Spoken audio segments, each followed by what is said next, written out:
Hello one and all, and welcome back to another day of some major news.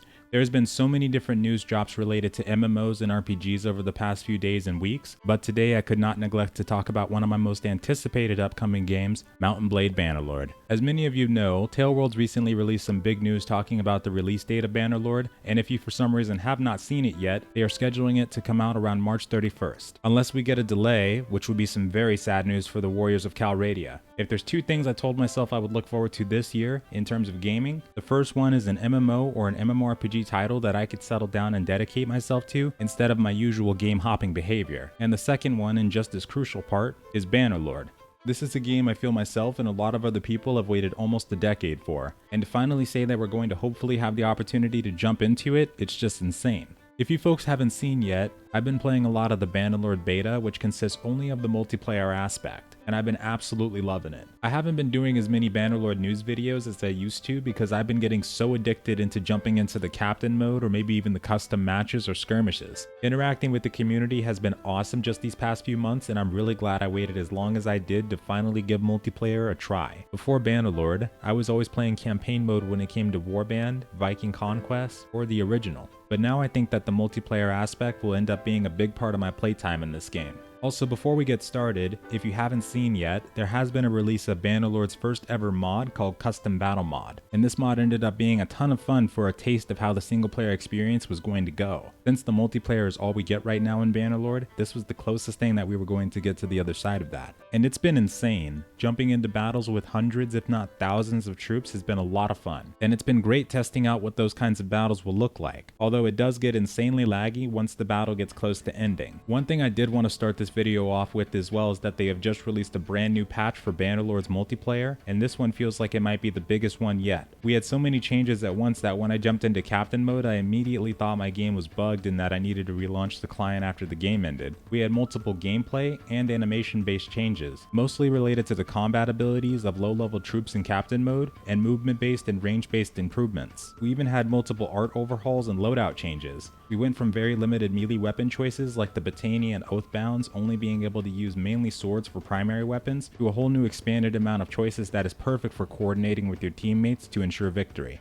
I have been absolutely loving the weapon option on the Oathbound, by the way. Whoever's idea it was to implement that, I just want to say that you are amazing in every single way. Because every game I play with Botania, it eats away at me not using the wildlings over the Oathbound, and it's all because of that beautiful axe. These changes also came with some audio enhancements, a perk system overhaul which allows us to unlock new equipment for our loadouts, both map and user interface fixes, and more. Also, for those of you who have not adjusted your beta badges yet, they now give you the option to get lower tier badges that you unlock through getting achievements throughout the beta, or ones that you would have got if you played during the alpha, and so on. Which is awesome because I wasn't sure if I was going to be able to make it to getting 100 wins during the beta, but now that we know that we'll be getting Bannerlord towards the end of the month of March, I think we can make it. But forget about that 250 wins one though. That one is way out there for me. If you guys haven't checked out the multiplayer in a while for the Bannerlord beta, I can highly recommend giving it a shot again. It feels like it's in a pretty good spot right now overall. The very last thing I wanted to touch on is that TaleWorlds recently dived into the combat overhaul that they've done on Bannerlord. And essentially when they looked at the old version of the artificial intelligence for the units, it seemed that in a lot of ways their combat ability and execution felt very basic and unengaging. This is something that I personally, and I'm sure a lot of you realized in native Warband and the other titles. Most of the time you would just slash or stab at them, and on the off chance they actually block, you would then just change direction and proceed to attack again accordingly. But you never really had to feint or adjust your movement patterns or do anything like a fancy 360 head swipe.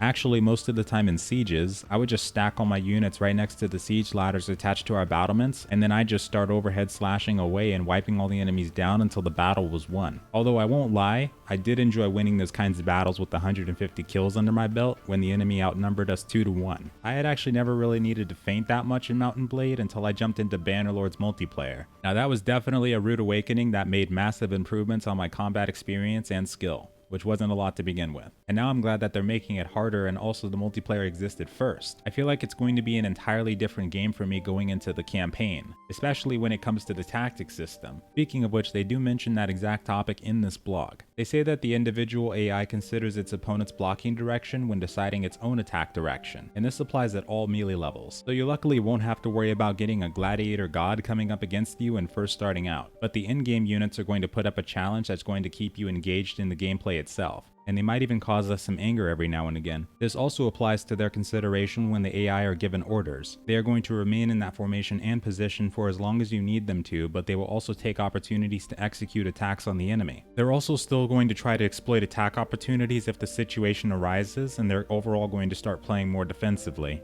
And on the other end of that, if you are to issue them a charge command, the AI now starts to act in a much more aggressive manner. They'll start pushing towards the enemy and doing things like feinting and doing a much better job at responding to enemy attacks coming directly at them, stuff like that. And then if they end up blocking the attack, they will then know that the opportunity has now opened for them to retaliate in kind. These kinds of changes are ones that I'm super excited about, alongside finally getting the opportunity to jump into the campaign mode. As I said before, I am 100% going to be jumping into Patania for my first time around. I'm unsure yet how much time I'll have to play the game every day, but I do know that it'll be one of 2 games that I'll be focusing for a long time to come. And I cannot wait to see all the mod experiences and adventures that are going to come along with it. Feels like we're going back to the beginning and getting to experience it all over again like it's the very first time. In the meantime though, let me know how you guys are feeling about Bannerlord so far.